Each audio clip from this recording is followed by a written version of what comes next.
right, good morning everybody. So before we get started, I'm just going to go over some things real quick, okay? I'm going to introduce everybody who we have here today because at the end of the press statement, we're going to allow you guys to answer some questions, okay? So starting over here, we have Kaylin Van Erman. She's the Marinette County Medical Examiner.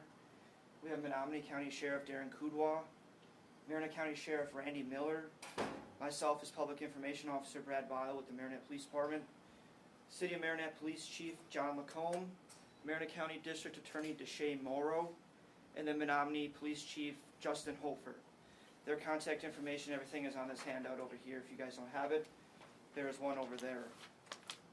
Some other housekeeping things before we get started here. We're going to, like I said, allow you guys to answer some questions. We just ask that the questions and the interviews with the officers or medical examiner or DA are done in here. We're not going to be going outside and doing anything additional other than what's being done in here. Okay, so with that being said, we're going to get started. Is everybody ready? Okay. All right, I just want to thank you all for coming here today. Today we're going to give you guys a statement regarding the disappearance of Gabriella Cartagena and what we have been working on the last few days. On behalf of the Marinette Police Department, we would like to extend our deepest condolences to the family and friends of Gabriella Cartagena during this very difficult time. On Thursday, February 5th, 2026, at approximately 11:40 a.m., the Marinette Police Department received a report of a possible missing person. It was reported that Gabriella was last seen by her family at her residence at approximately 5 p.m. on February 4th, 2026. It was further reported that Gabriella was believed to be with her boyfriend, Robert Chilcote, in the area of Red Arrow Park within the city of Marinette, which was during her last known phone contact with family. Shortly after receiving that information, Marinette Police Department officers arrived at Red Arrow and immediately recognized evidence that indicated this area was a potential crime scene. Through law enforcement investigative techniques, we were able to determine the whereabouts of Robert Chilcote. On February 5th at approximately 2:15 p.m., our department sent a request for assistance to the Wright County Sheriff's Office in Minnesota as we identified Robert Chilcote as a person of interest in this case. On February 5th at approximately 3:30 p.m., Marinette Police Department detectives were notified by the Wright County Sheriff's Office that Chilcote was taken into custody by their department for fleeing a police officer. On February 5th, all the way through to February 9th, our department worked diligently and was able to gather information that narrowed down the search for Gabriella to an area in Menominee County. Law enforcement agencies continuously searched that area in an effort to locate Gabriella. On the morning of February 10th, 2026, at approximately 10 a.m., Gabriella was located deceased in a wooded area near Birch Creek Road in Menominee County, Michigan. The Marinette County Medical Examiner's Office took custody of Gabriella, and there's an autopsy being scheduled for today in Walworth County. Now I'd like to introduce Marinette Chief Police John Lacombe. Hello, everybody. The Marinette Police Department extends its deepest condolences to the family of Gabriella Cartagena. This has been an incredibly difficult time for her loved ones and for our community. I have met with Gabriella's family several times throughout this investigation, and I will continue to remain available to them as this process moves forward. Our commitment to them does not end here. I would like to express my sincere appreciation for the many local law enforcement agencies that assisted in this investigation. The collaboration and professionalism demonstrated by the Marinette County Sheriff's Office, the Menominee Police Department, the Menominee County Sheriff's Office, the Wright County Sheriff's Office in Minnesota, and also the Marinette County's District Attorney's Office have been exceptional. The teamwork, coordination, and shared resources among these agencies have been instrumental in advancing this case. I also want to thank the communities of Marinette and Menominee for their vital role in this investigation. Community members stepped forward, providing video footage, sharing information, and reporting tips. Your cooperation and willingness to assist law enforcement made a significant difference and exemplifies the strength of our communities when we work together. We remain committed to seeking justice and ensuring the safety of our community.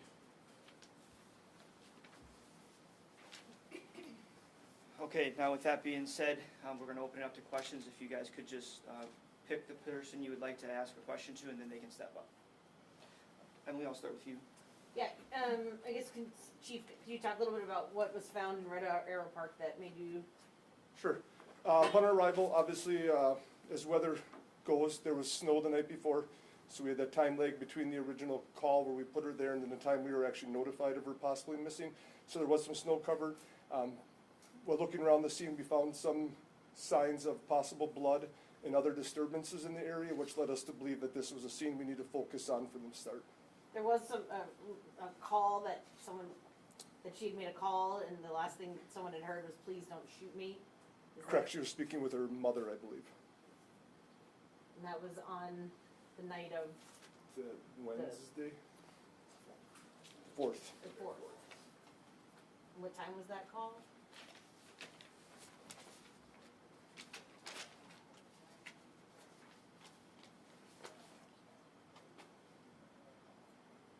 $7:19 p.m.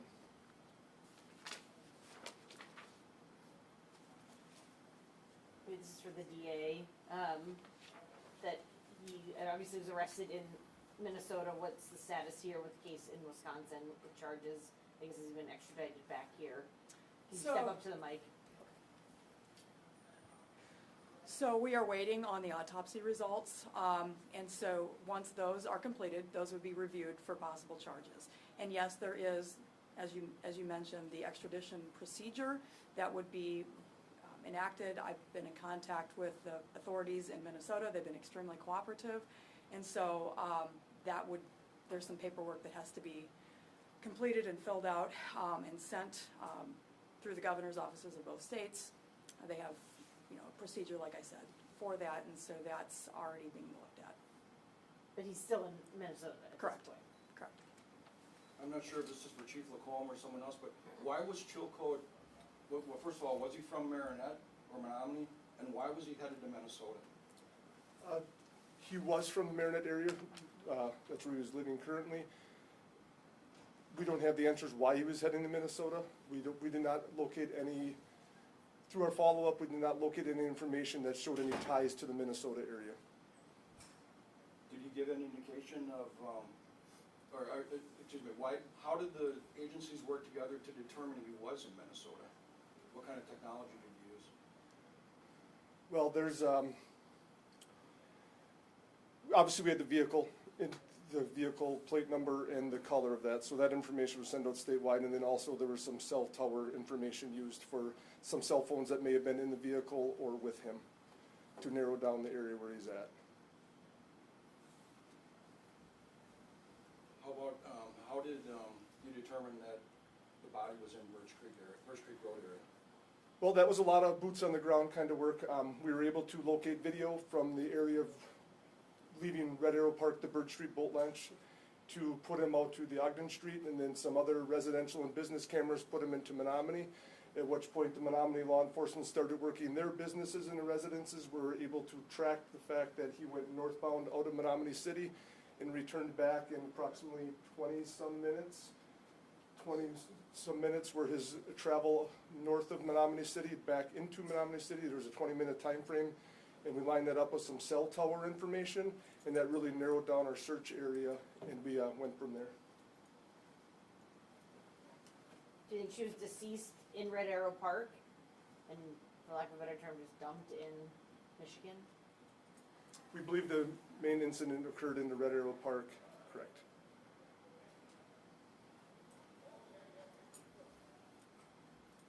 Is anyone able to say how she died that, or do you have to wait till the autopsy?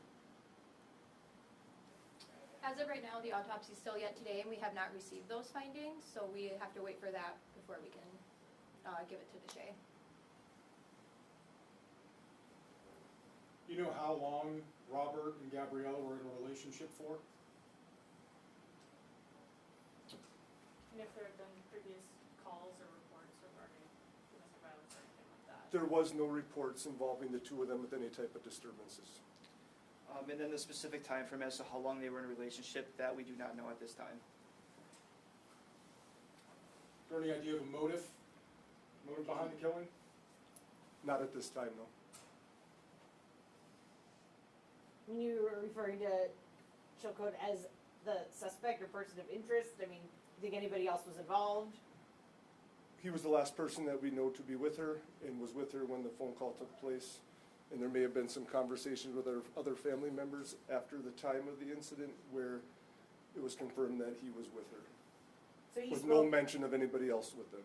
so he spoke with members of her family after that phone call where she said, Correct, please don't shoot me. correct. And There when was he- contact made. We're not gonna go any further on that information, but he did have contact with some of the family after the time the incident was alleged to happen. Did they call him or did he call? We're not gonna get any further at this time. Did Chilcote and Gabrielle have any children? They had no children together. I believe she had one from a separate relationship. And she's obviously from the Marinette area, or She was living here recently. I think they're from the Milwaukee area originally. you know how long she'd lived here? I don't. When you say living here recently, you don't know how long she, I think we can date back to at least a year they were up here at minimum. when you say they, Her mother and her brother. and her daughter, or her and her child. Her child was here on and off, yes.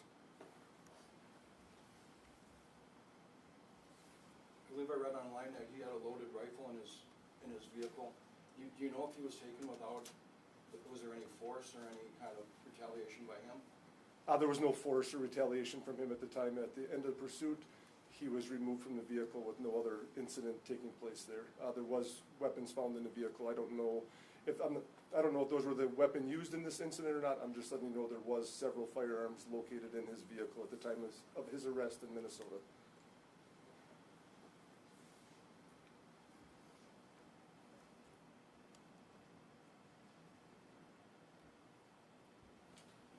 Do you have a timeline on what, I mean, obviously autopsy will be done and when you might see charges? No specific timeline.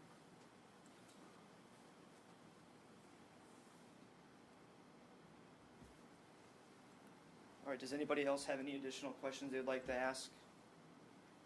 Did Minnesota police interview him about her death? Minnesota Police did not. Marinette Police Department sent detectives out there and they did make contact and interview him there. And so he won't say what he told them. Correct. We've heard from Chief, does anybody from the Sheriff's Department or Chief Hofer want to talk about just the collaboration of all four departments working together? Yeah, I can say a few things. For those of you that know that we did have indication that a phone possibly had a location within Marinette County in the town of Peshtigo near the Little River Boat Landing. So upon us becoming aware of that, we did go out to that area. The city of Marinette did search that area extensively with drone and other things, and then we went out there a couple times as well.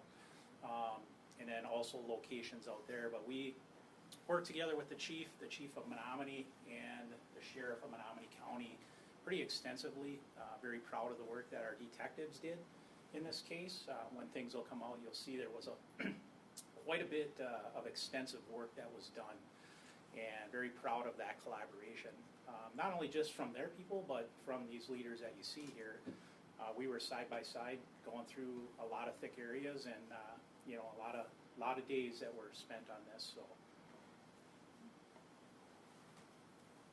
Does someone from the Menominee side want to speak? Sure. What would you like to? Oh, the same question.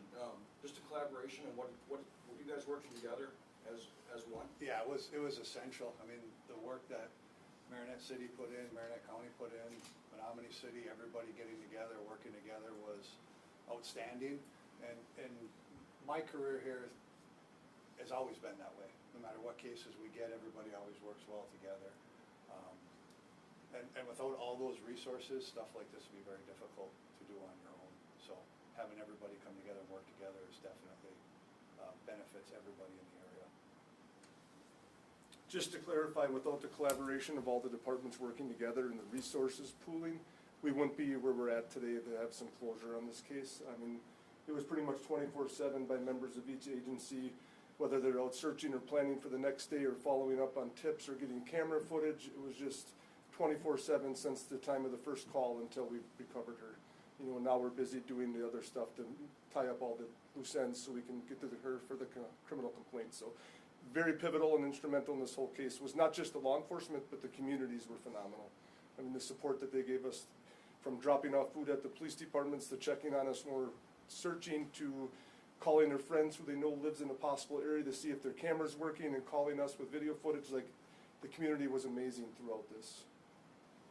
So there were no witnesses in the park, or nobody had heard? Correct, no eyewitness. Or nobody had heard a gun We did do a shot? neighborhood canvass down by Birch Street, which is the Red Arrow Park. There's two separate entries to it. One we call the Birch Street entry. That's where the incident actually happened. It's the same Red Arrow Park, but it's just that side of the parking lot. There was, like I said, there was some camera footage that was obtained that was able to show the vehicle going in and out of the park and give us a time frame for that. And throughout the canvass, there was some people that indicated they believed they heard some arguing down there the night before around that time frame of the phone call made from mom or to mom, whatever it was. Did Gabrielle or Robert, first of all, did they live together, and did they live in the Red Arrow Park area? They do live together. They do not live in the Red Arrow Park area, but they do live in the city of Marinette. I'm assuming Marinette is the lead agency on this, is that? Yes, correct.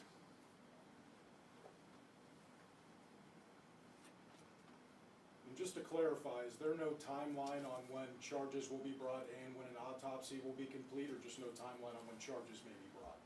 Timeline of the autopsy, that'll be completed today. So once those results get where we get the cause and manner of death officially, it'll go to the district attorney's office and then go from there. So I wouldn't imagine it being long. Like, we're winding down here.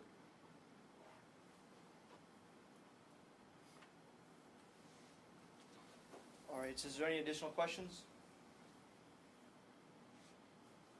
All right, just want to thank you all for coming again today, and that concludes our press conference.